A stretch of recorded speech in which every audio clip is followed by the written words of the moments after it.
지금 내가 너희를 주와 및 그 은혜의 말씀께 부탁하노니 그 말씀이 너희를 등이 든든히 세우사 거룩해 하심을 입은 모든 자 가운데 기업이 있게 하시리라. 기도드리겠습니다. 살아계신 하나님 아버지, 오늘 우리가 이렇게 한 자리에 모여서 하나님의 말씀을 서로 나누고 또 주님이 주시는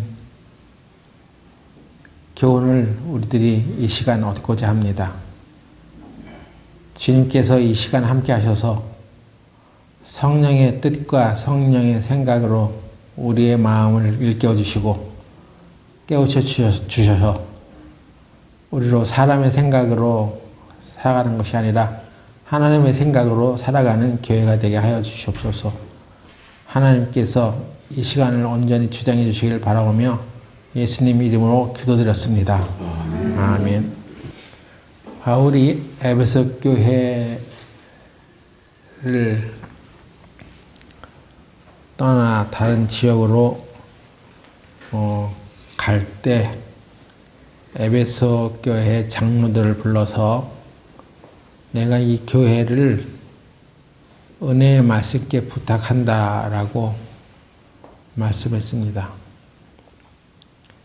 그 에베소 교회에 어떤 사람, 어떤 목회자에게 이 교회를 부탁한다라고 하는 것이 아니라 그 중에 또 어떤 든든한 일꾼,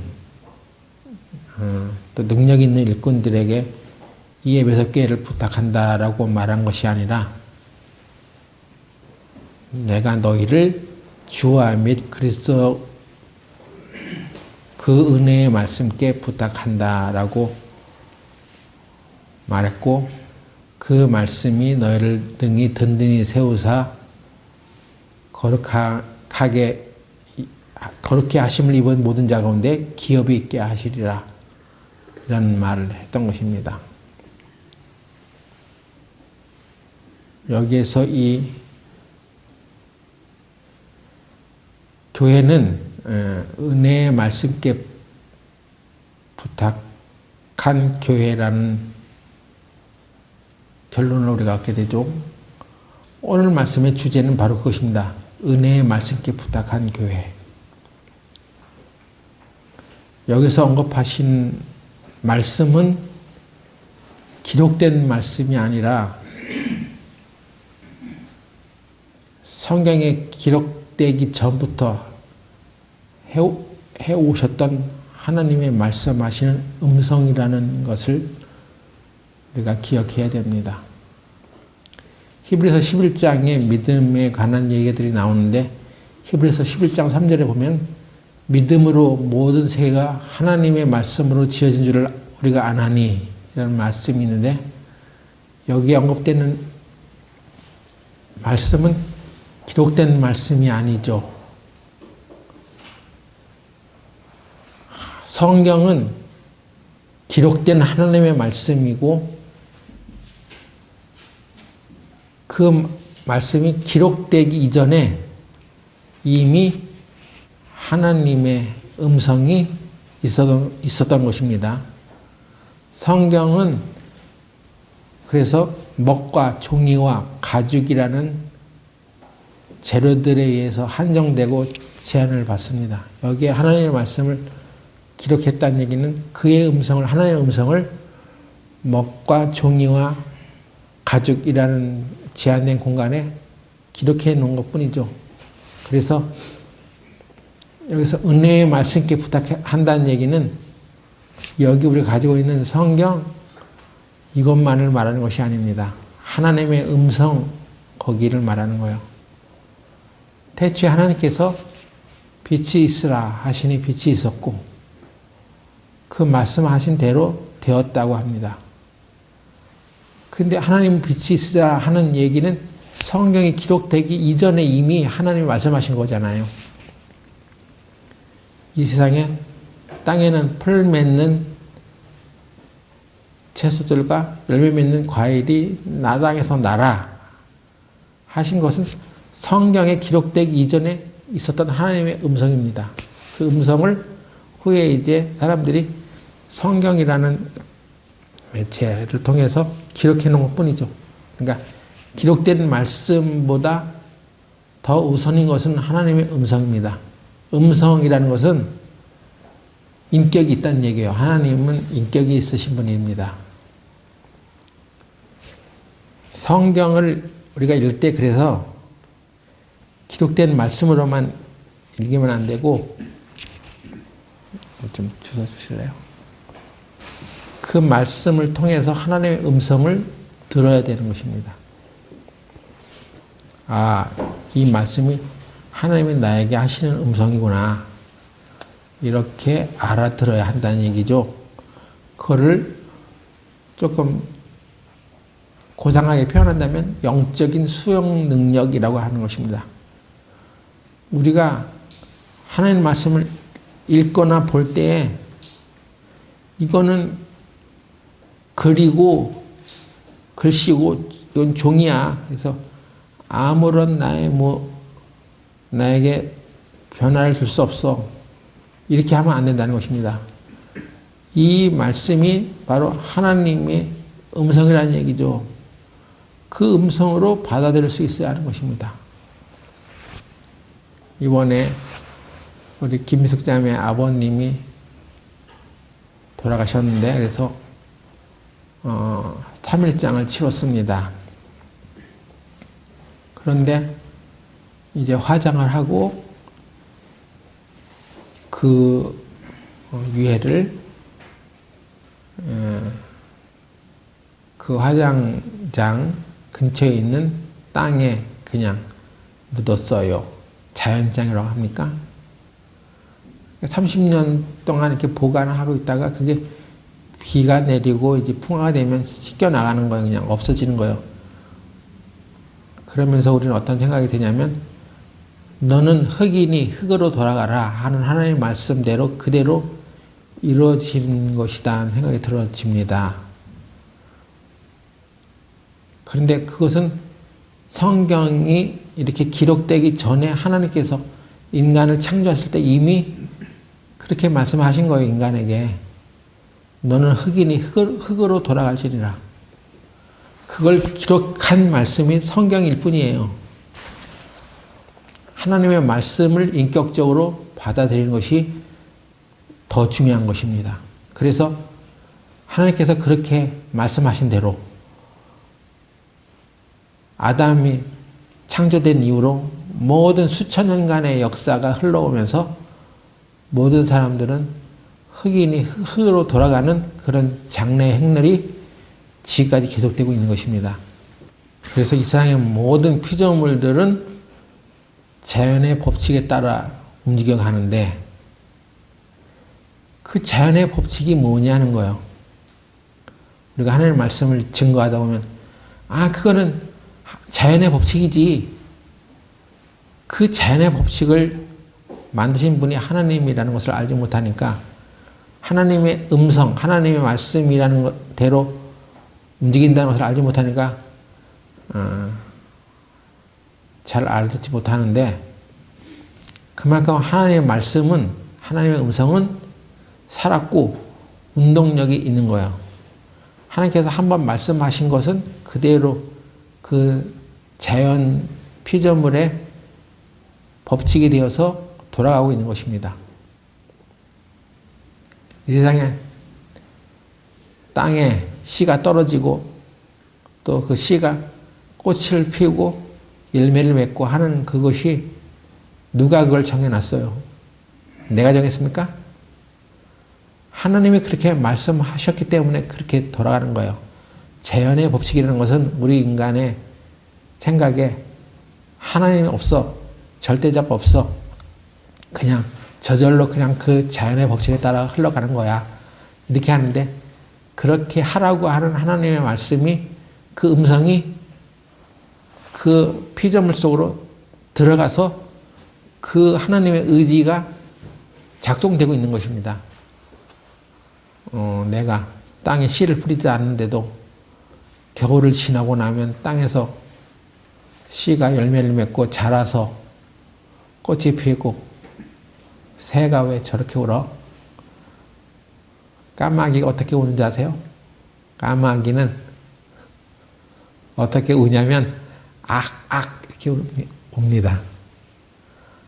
그래서 내가 그 소리를 듣다가 야, 까마귀는 왜 이렇게 악 하고 우냐? 선하고 울어라. 내 생각에 그런 생각이 들었어요. 근데 까마귀가 악 하고 우는 것은 하나님이 그렇게 울으라고 질서를 세워놓은 거죠. 그 까마귀에게 하나님 음성이 들어간 것입니다. 너는 그렇게 울어. 그래서 하나님 말씀이 들어가서 그 속에 내재가 된 거죠. 그 원리에 따라서 행동하는 거예요. 이 세상 모든 만물들이 하나님 말씀대로 움직이는 것입니다. 우리가 그를 기동하며 선이라 하는 말씀도 바로 그런 거예요. 우리가 태양의 위성이 하나로서 또 태양계 9개 행성이 돌아가는데 그렇게 질서정연하게 움직이는 것은 하나님이 그 질서대로 움직이라고 말씀하셨기 때문에 그런 거죠. 그것을 하나님의 음성이라고 하는 것입니다. 하나님이 그렇게 말씀하셨어. 이제 세월이 지나서 사람들에 의해서 그렇게 흘러가고 있다는 것을 성경으로 기록했을 뿐이죠. 그러니까 여러분들 속에 지금 이렇게 살아가는 거, 숨 쉬는 거, 걸어가는 거,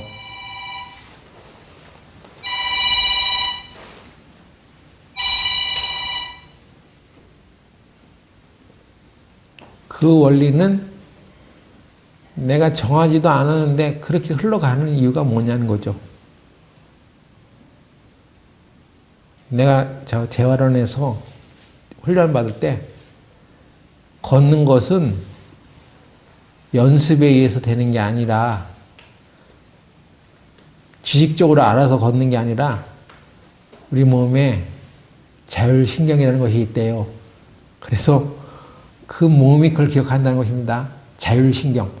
내 의지대로 하는 게 아니라 몸에 그런 신경이 수용성이 돼가지고 걸을 때 그 몸이 그 자율신경의 지휘를 받아서 그냥 걷는 거예요. 그러니까 우리가 그런 걸을 때 왼발을 내밀고 오른발을 내밀어 그런 원리를 내가 터득해가지고 내가 연습해서 걷는 게 아니라 하나님이 정해주신 직립보행의 원리가 내 몸에 들어와 있는 거예요. 그래서 인간이 걷는 것입니다. 여러분이 걸을 때 그거를 항상 배워서 걸었습니까? 아, 왼발을 내밀고 오른발을 내딛어야지. 그렇게 걷지 않잖아요. 그냥 이렇게 자동으로 걷잖아요. 그러니까 하나님의 말씀의 원리가 내 안에 들어와서 그 하나님의 의지가 표현되는 것입니다. 그래도 제가 그 재활 훈련을 받을 때 사람들하고 항상 문제가 됐던 건 뭐냐면 열심히 해야 돼. 열심히 재활을 해야 돼. 손도 막 이렇게 움직이고 열심히 걸어야지, 운동을 해야지 잘 걸을 수 있어. 그러면 저는 뭐라고 하냐면 인간이 자기 의지대로 할 수 없는 것이 있어요. 하나님의 은혜와 자비가 있어야 됩니다. 그러면 다른 사람들이 아니 그 하나님이 다 해놨으면 아무것도 하지 말란 말이야? 그러니까 또 제 얘기를 반박하죠. 그럼 저는 이제 아니야. 인간이 열심히 운동해가지고 걷는 게 아니야. 좋아지는 게 아니야.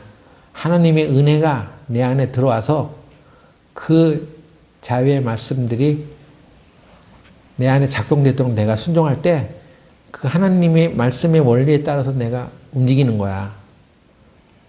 이런 것에 대해서 서로 이제 논쟁했던 적이 있습니다. 근데 내가 아프다 보니까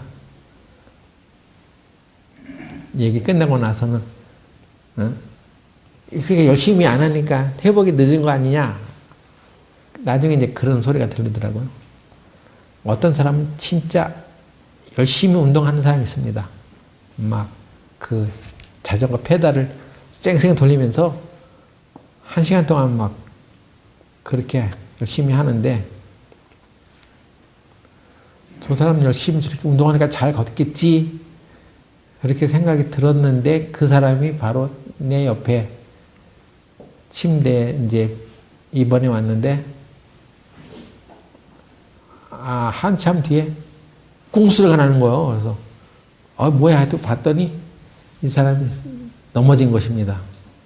쓰러진 거예요. 그래서 왜 쓰러졌어요? 그러니까 이렇게 자기 이제 열심히 운동해서 잘 쓸 수 있다라고 자신을 했는데 일어섬과 동시에 몸이 끼우뚱대더니 그냥 꽁 쓰러진 거예요.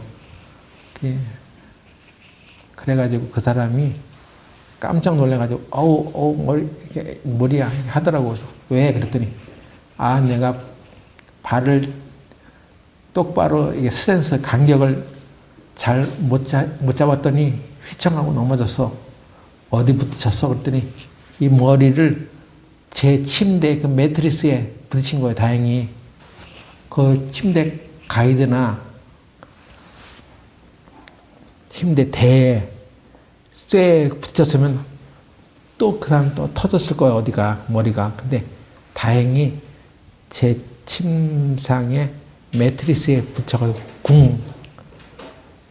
그런 거 한 것입니다. 그래서 머리가 터졌어? 피나? 그랬더니 잘 모르겠어요. 좀 봐주세요. 그래서 제가 봤더니 피는 안 나더라고. 침대에 누워있어. 둥 누워있어. 가만히 안정을 취하고 있어. 피 안 나니까. 거기서 자기 생각대로 막 나부대다가 넘어지면 3진 아웃째예요. 3번 넘어지는 것이 발견되면 그 사람은 이제 다른 병동으로 쫓겨갑니다. 개인 간병을 받아야 돼. 통합 간병을 받지 못해요. 그래서 더 세심한 보호와 간병을 받아야 되는 사람이 입원해 있는 그 병동으로 가는 것입니다. 그래서 제가 그것을 보면서도 그래. 얘가 하나님이 우리를 붙들고 있다는 것을 모르니까 저런 일이 당한 것이나 하는 생각이 들었습니다. 제가 평소에 그 친구한테 하나님을 믿어야 돼. 그러면 하나님에 대해서 말하지 마세요. 그런 말 하지 마세요. 그러는 거예요. 아니 머리를 다쳐도 하나님에 대해서는 거부하더라고.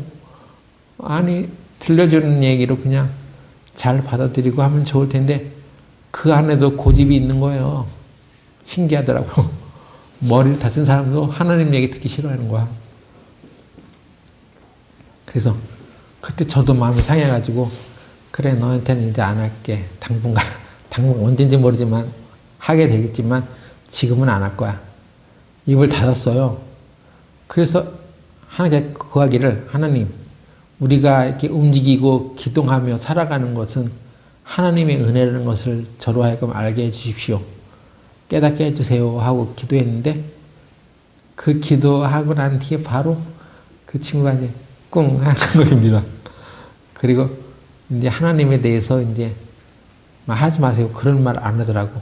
그리고 이제 내가 퇴원하는 날 바로 전날에 그 친구가 와가지고 막 우는 것입니다. 이제 자기도 이제 내가 가니까 소섭하는 느낌 들었나요? 하나님 주신 마음이라고 생각이 들어지는데 잘 가세요. 아프지 마세요. 하면서 이제 인사를 나눴습니다. 그래서 하나님 내가 지금 퇴원하지만 이 사람에게 하나님의 말씀을 전할 수 있는 하나님의 일꾼을 보내주세요. 어떤 사람인지 모르겠지만 그 사람이 와서 이 사람에게 하나님의 구원의 말씀들을 전해주세요 하고 기도하고 왔습니다. 이렇게 하나님의 말씀은 기록된 성경만 가지고 있는 것이 아닙니다. 이 세상을 지배하는 모든 피조물들이 바로 살아있는 하나님의 말씀, 음성이라고 할 수 있는 거예요. 음성에 그것이 들어가서 그 하나님의 의지가 표현되고 있는 것입니다. 요한복음 1장 9절도 보세요. 요한복음 1장 9절 참빛 곧 세상에 와서 각 사람에게 비치는 빛이 있었나니. 그러니까 이것이 바로 무엇입니까? 우리 요한복음 1장 9절에 기록된 하나님의 말씀이라고 생각하면 아무런 계시를 못 받는 거예요. 이 세상에 각 사람에게 비치는 빛이 있었다고 합니다. 이것은 모든 인간의 마음에 그 영혼 안에 있는 빛을 말하는 것인데, 인간의 마음에 영향을 미친다는 얘기야. 하나님의 빛이. 하나님의 말씀은 영혼 안에 있는 빛이에요.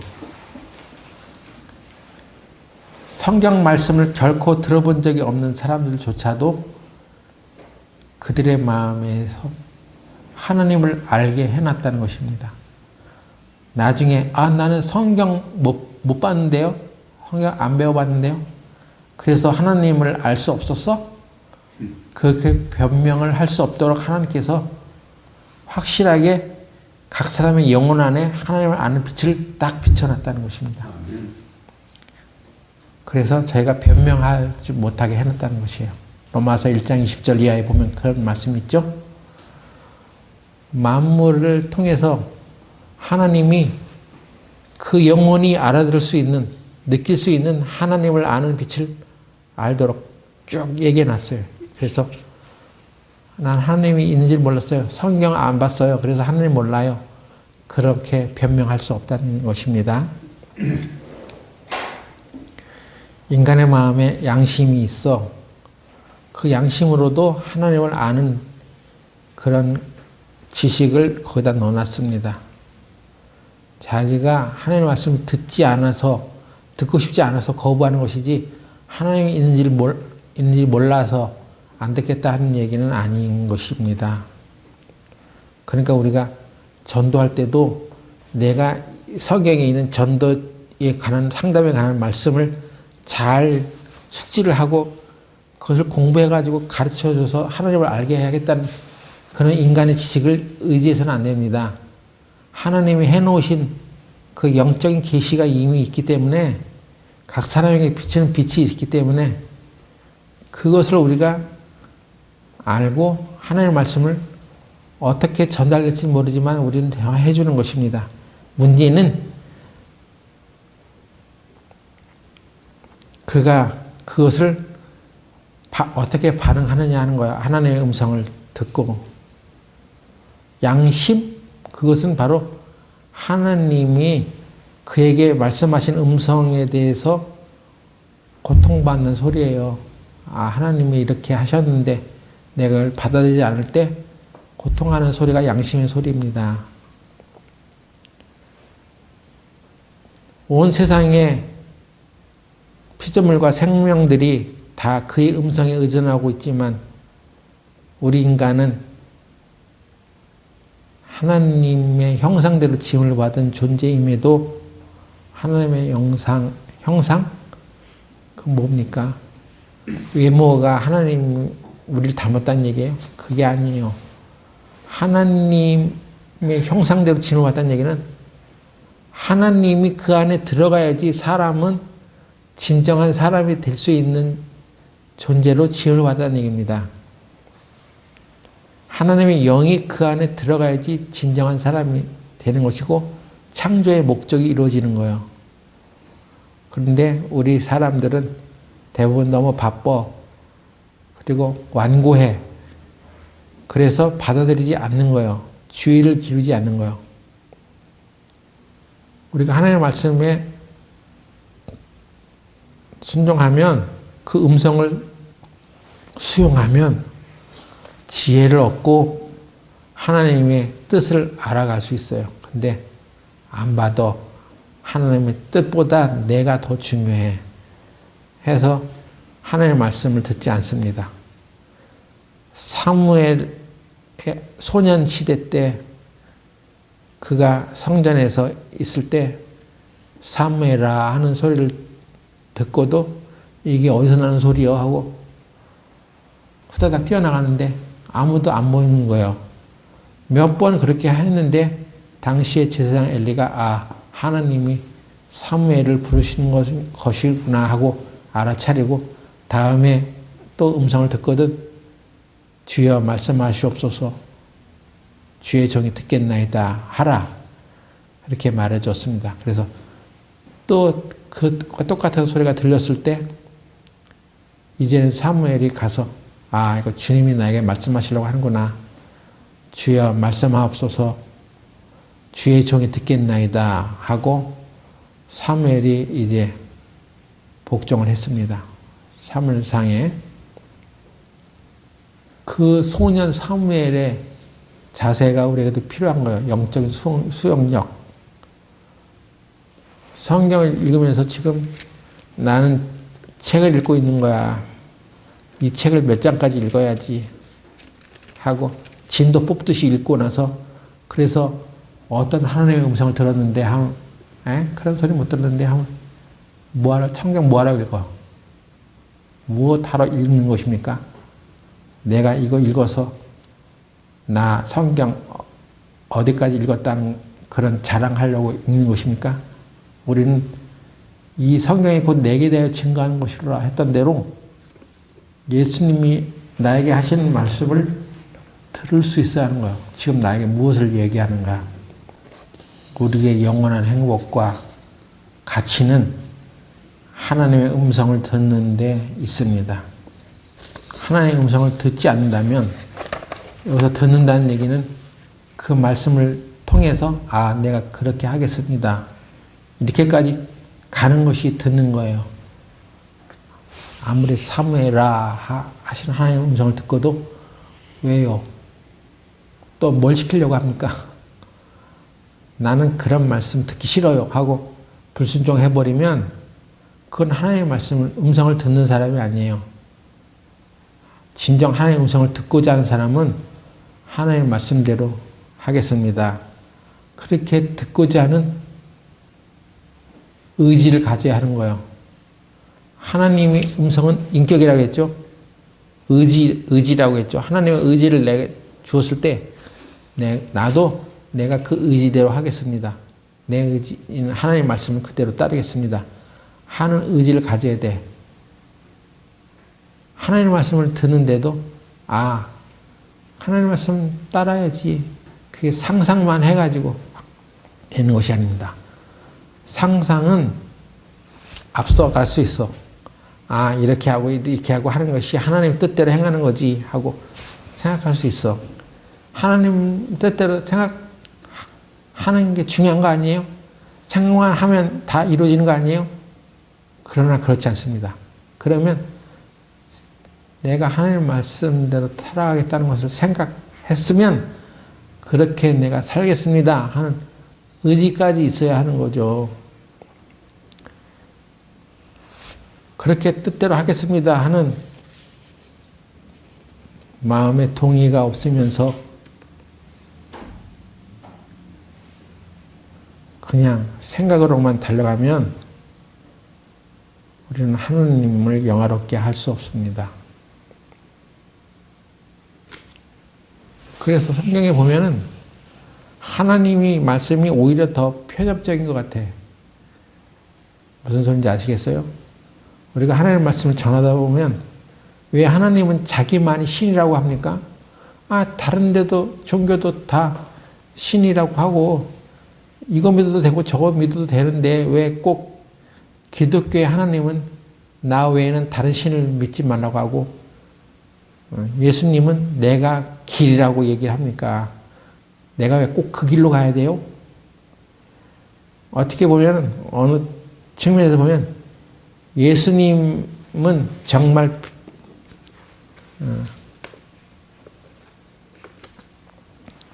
편협한 교사였다는 것입니다.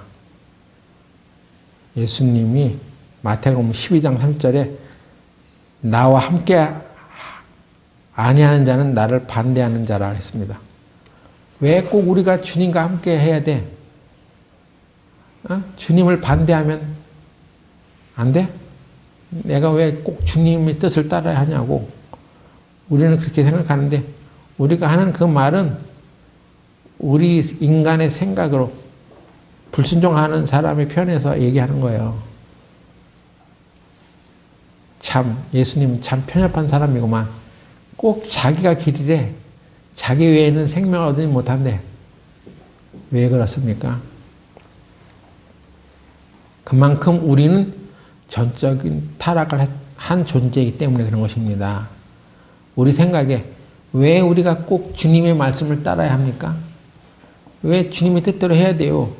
아, 이렇게 해도 되고 저렇게 해도 되고 사람들끼리 잘 협의를 해가지고 좋은 결론을 맺어서 좋게 다툼 없이 하면 좋은 거죠. 왜 이렇게 꼭 주님만을 따라야 한다고 왜 억압을 하냐는 것입니까? 하고 우리는 반대할 수 있어요. 다 믿지 않는 소리입니다.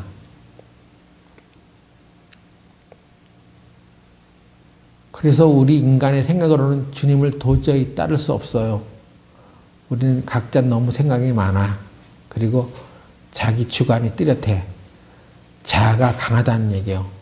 어려운 말입니다. 자아가 강하다는 얘기는 자기 존재, 자기 생각, 자기 육신의 고집이 세다는 얘기입니다. 그래서 여러분은 자아를 찾지 마세요. 그거는 학교 가가지고 국민일 시간에 배우는 얘기고 자아를 찾으면 죽습니다. 여러분들 육신의 소리만 쫓아가다가 죽는 거예요. 우리는 누구를 찾아야 되냐면 예수님을 찾아야 되는 거예요. 내가 죽고 그리스도와 함께 십자가에 못 박혔다는 사실을 깨달으셔야 합니다. 갈라디아서 2장 20절을 보세요. 갈라디아서 2장 20절에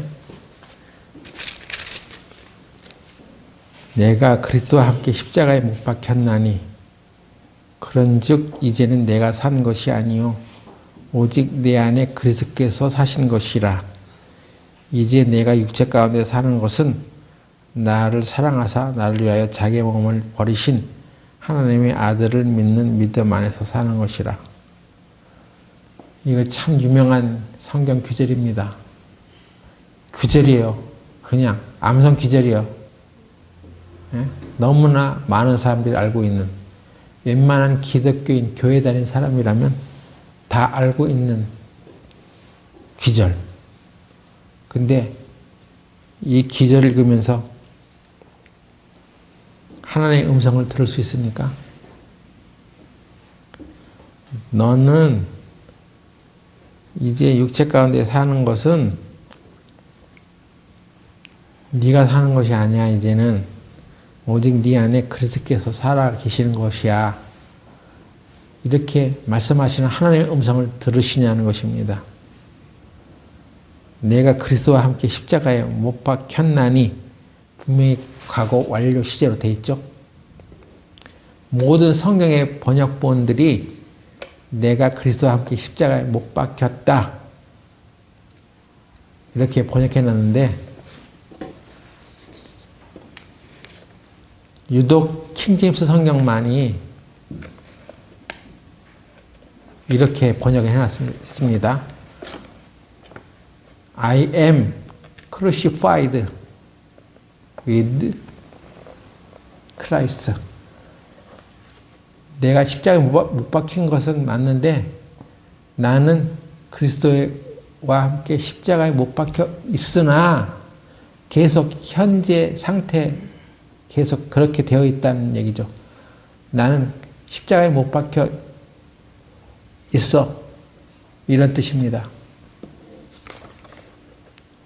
이것은 해석의 변화가 일어나는 것입니다.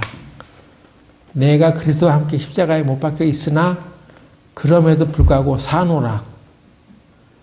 킹제임스 흠정역이라고, 킹제임스 영어 킹제임스 성경을 한글로 번역한 그 버전을 킹제임스 흠정역이라고 또 말하는데 거기에 갈라디아서 2장 20절을 보면 내가 그리스도와 함께 십자가에 못 박혀 있으나 지금도 못 박혀 있다는 얘기입니다.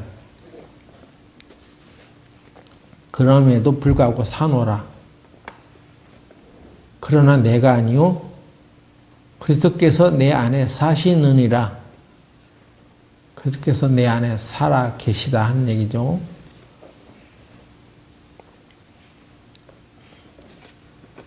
그리고 굉장히 이슈가 되고 우리 모임에 한동안 어려움을 제공했던 말씀인데 그럼 네가 죽었어? 너 죄 안 져? 이런 식으로 접근을 하면서 그래도 이 말씀에 어떤 흔적을 쫓아가려고 했던 사람들을 완전히 무시를 한 적이 있습니다. 실제로 그때 당시 그 사람들이 이 말씀을 온전히 깨닫는지는 저는 알 수 없어요. 제가 보기에도 그 사람들의 말은 이해할 수 없었습니다. 자기는 죽었기 때문에 죄를 전혀 안 진다 이런 뜻으로 항변을 했기 때문에 그건 아니지. 근데 왜 그런 말을 해야 하고 우리 복음을 변질시키는 것이라고 생각했습니다. 근데 우리가 그리스도와 함께 십자가 못 박혀 있으나 하는 이 해석은 우리가 기존에 알고 있던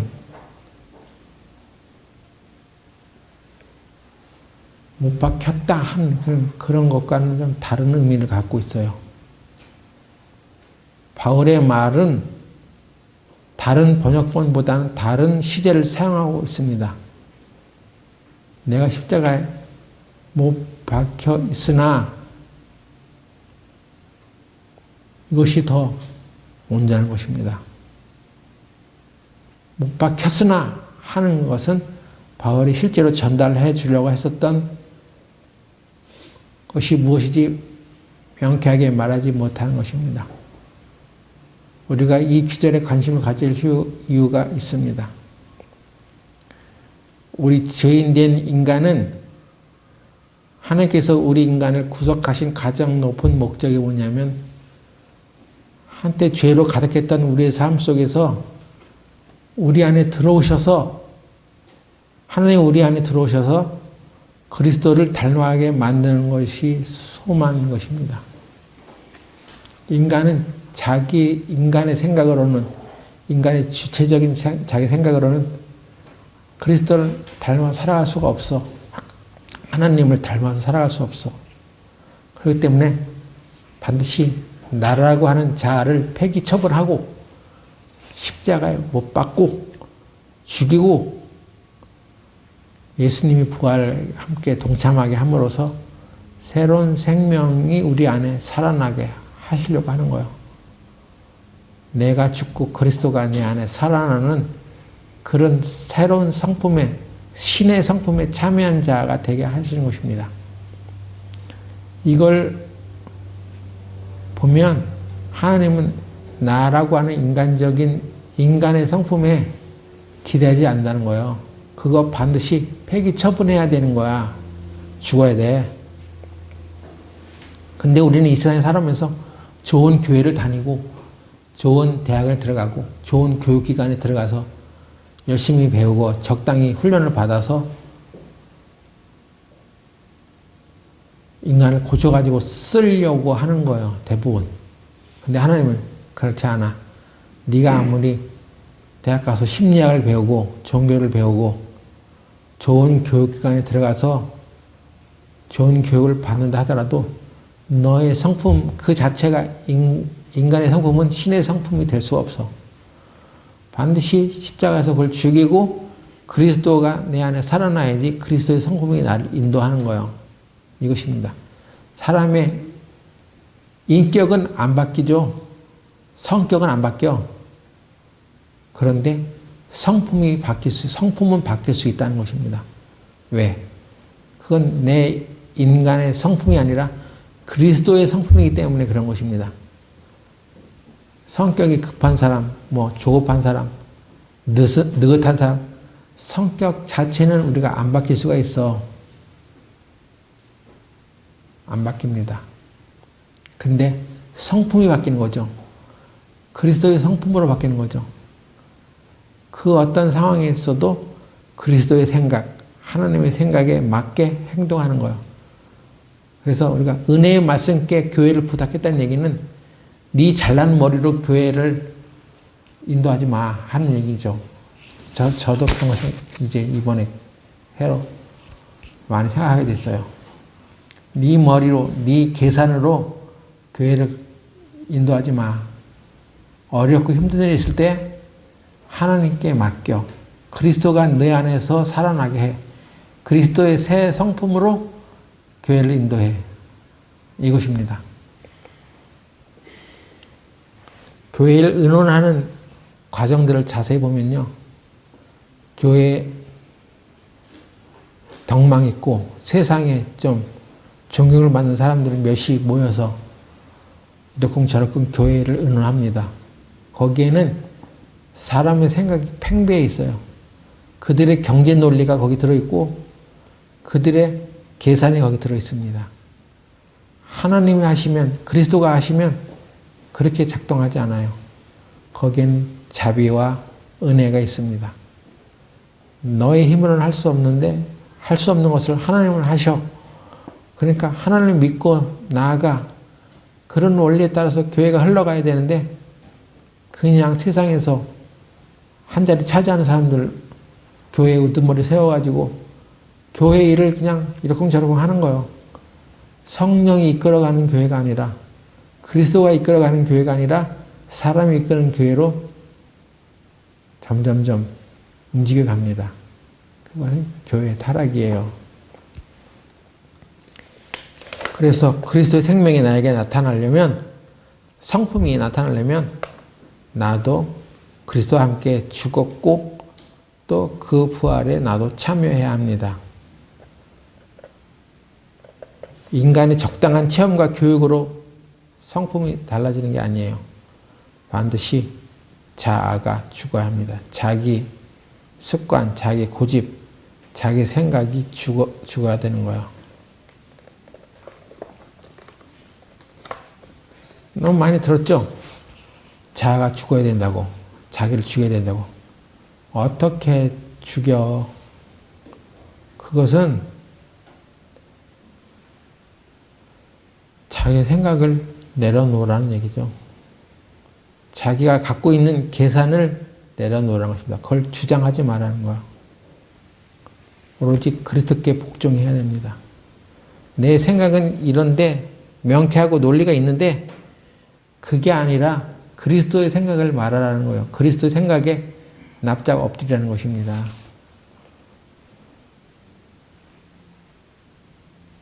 오병이어의 기적을 보면 알 수 있어요.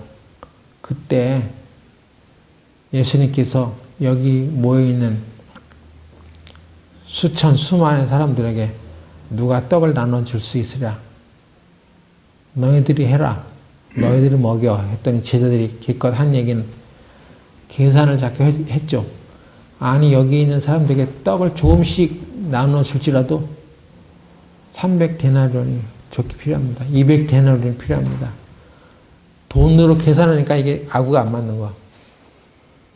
예수님께서 그 어린아이가 가져온 보리떡 5개와 2마리 생선을 받으시고 그것을 하늘 향해서 기도하시고 축사하시고 떼었습니다. 오병이어로 수천 명을 먹이는 기적이 일어났습니다. 그래서 우리는 그 말씀을 또 보면서 여기 작은 어린아이가 가져온 이 음식을 하나님께서 들어서라도 쓰는구나. 자기가 가지고 있는 작은 것이라도 교회에 내세요. 바치세요. 그러면 기적이 일어납니다. 이렇게 또 가르쳤단 말이에요. 또 이런 교훈을 가르친 목회자들도 있어. 그런 생각을 가지고 교회를 운영할 수도 있단 말이에요. 당신이 가지고 있는 가장 작은 것이라도 하나님께 바치세요. 그러면 하나님이 그것을 배가시켜 주십니다. 그 오병의 기적은 그걸 말하는 거 아니죠. 우리 인간의 생각으로는 할 수 없는 것을 하나님 하시니까 하나님께 나와 하나님의 생각을 믿고 나아가라 하는 것입니다. 근데 우리는 가서 쥐판을 튀기듯이 계산하고 들어온 거 오늘 헌금 이번까지 헌금이 얼마고 나갈 거랑 얼마인데 돈이 없잖아. 그러면 못하는 거요.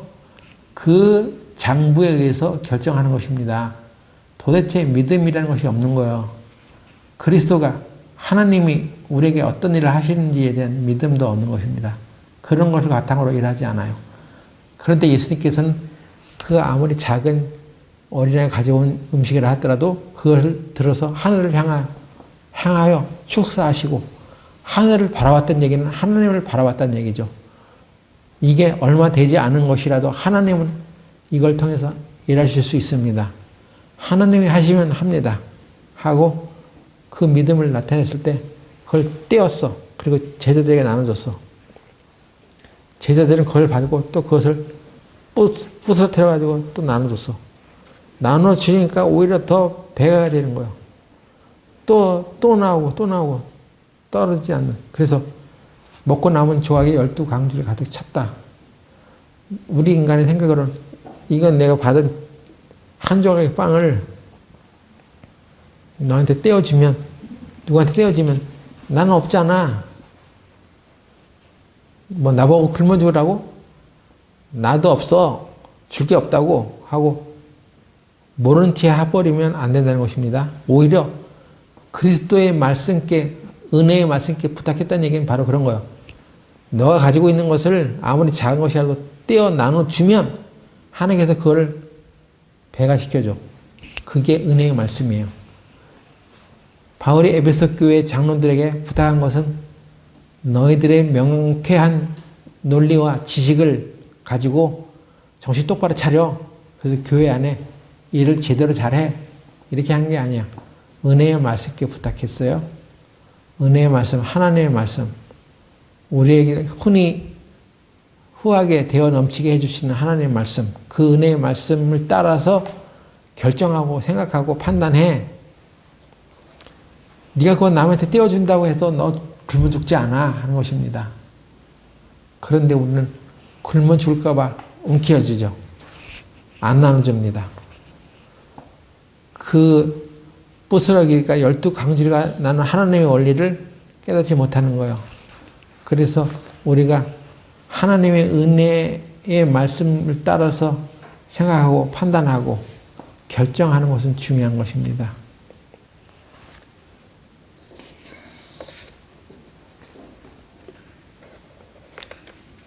그래서 우리는 세상의 원리를 따라 사는 사람이 아니라 하나님의 음성, 구체적인 음성, 그 말씀을 통해서 그 말씀, 기록된 말씀만이 아니라는 거예요. 기록된 그 말씀을 통해서 들려지는 하나님의 음성을 따라서 사는 사람이 되어야 하는 것입니다. 거기에 따라서 살아가라는 것이죠. 그렇게 하려면 우리가 하나님을 제일 우선으로 생각하면서 살아야 되겠죠. 하나님의 말씀을 우선으로 생각하는 사람이라는 것은 어떻게 증명됩니까? 둘 중에 하나를 선택하라고 하는 그 선택의 요구 앞에서 우리는 그것이 결정될 수 있어요. 하나님과 개인적인 야심 중에 어느 것을 더 먼저 선택할 것인가? 하나님과 자신 중에서 어떤 걸 더 먼저 선택할 것인가? 하나님과 인간적인 사랑 중에 하나를 선택해보라고 해보라는 것입니다. 하나님과 인간, 하나님과 돈, 이 중에 어떤 것을 제일 먼저 선택할 것인가 하는 것입니다. 선택해보라고 하세요. 그리고 내 자신도 어떤 걸 선택할지 한번 생각해 보세요.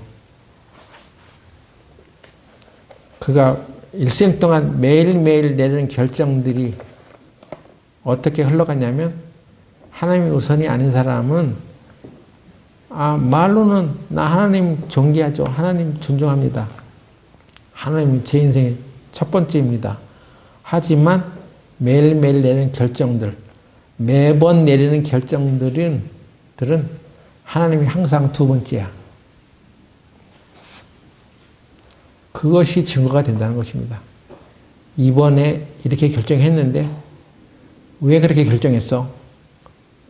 아니, 내 사정도 그렇고 나의 일정 스케줄도 있고 그래서 나는 그렇게밖에 결정할 수 없어. 그건 자기가 제일 먼저라는 얘기예요. 그걸 이기주의라고도 말할 수 있는데, 교회는 이기주의와는 대적관계입니다. 교회가 이기주의에 놀아나면 그 교회는 끝난 것입니다. 하나님이 더 이상 교회를 통해서 하실 일이 없어요. 그냥 너희들끼리 살아. 다 각자 자기 이익되는 대로 살아. 그것이 바로 고린도 교회에 일어났을 때 고린도 교회가 책망을 받은 것이 그것입니다. 성찬을 하는데 성찬은 예수님을 기념하는 자리인데 예수님이 무엇을 기념하는 것입니까? 그의 죽으심. 왜 죽으셨어? 나를 사랑하려고 죽으셨어.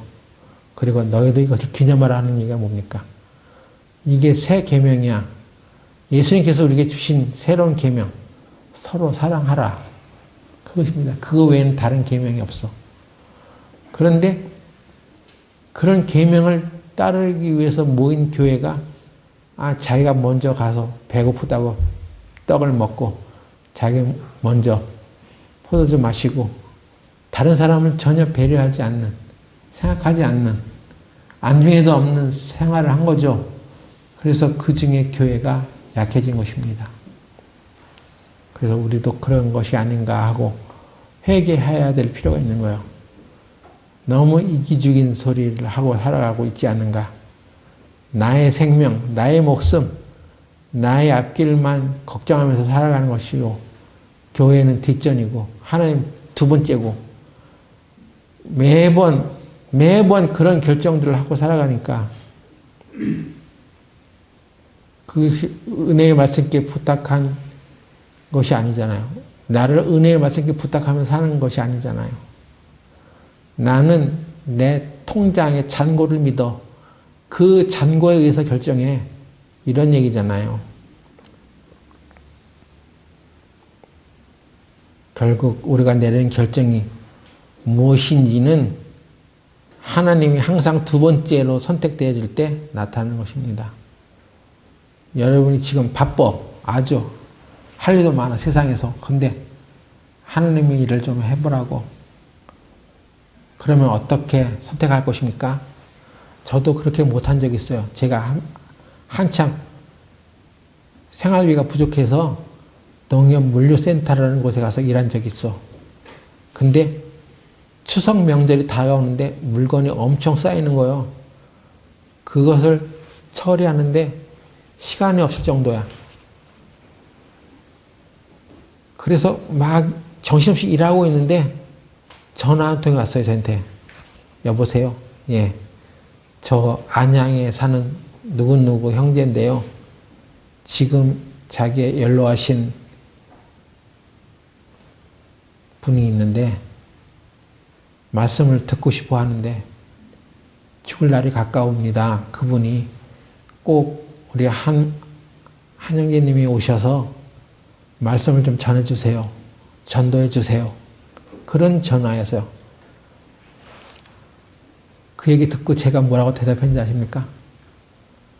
내가 거기 다닌 것도 내 목숨 유지하려고 다닌 것이지 하나님의 말씀을 붙들고 간 것은 아니기 때문에 애초 시작이 잘못됐기 때문에 제 입에서 툭 튀어나온 것이 저 요즘 바빠요. 시간 없어요. 아니 좀 전도 좀 해주시라고요. 글쎄 저는 바쁘다니까요. 내 일정과 스케줄이 꽉 차 있어 지금. 해야 할 일도 많고 저는 지금 도저히 시간을 낼 수 없어요. 나중에 한가해지면 갈게요. 전화를 끊었습니다.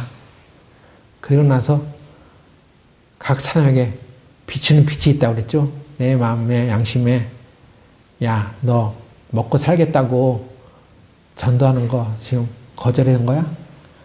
그런 양심의 소리가 들렸습니다. 어떻게 할 거야?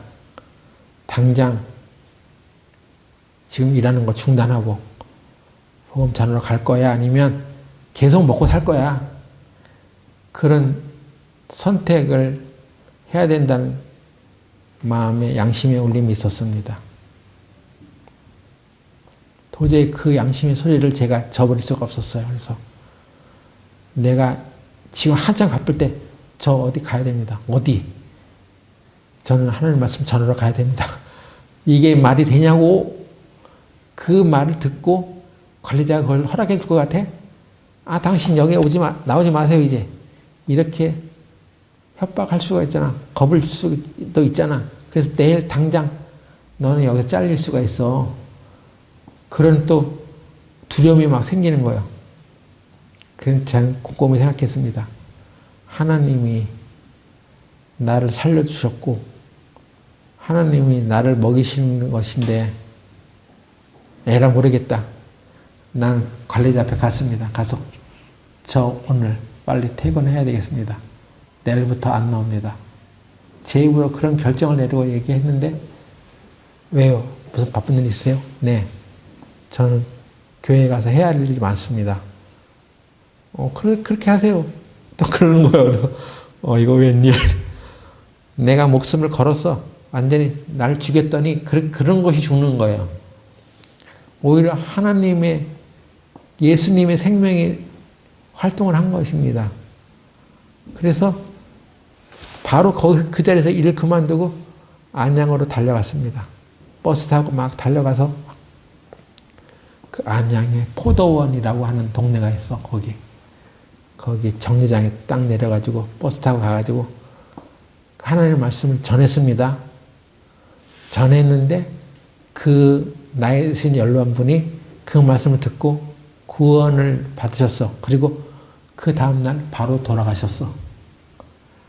완전히 극적으로 구원의 말씀이 전해진 거죠. 만약 내가 그때 안 갔으면 나는 하나님 앞에 가서 큰 책망을 받을 뻔했습니다. 야, 네 목숨 유지하려고 다른 사람 천국 가는 길을 네가 막았어? 저는 일 다니면서도 많이 다치고 또 사고도 많이 당했는데 그때마다 하나님이 교훈하신 것이 있어요.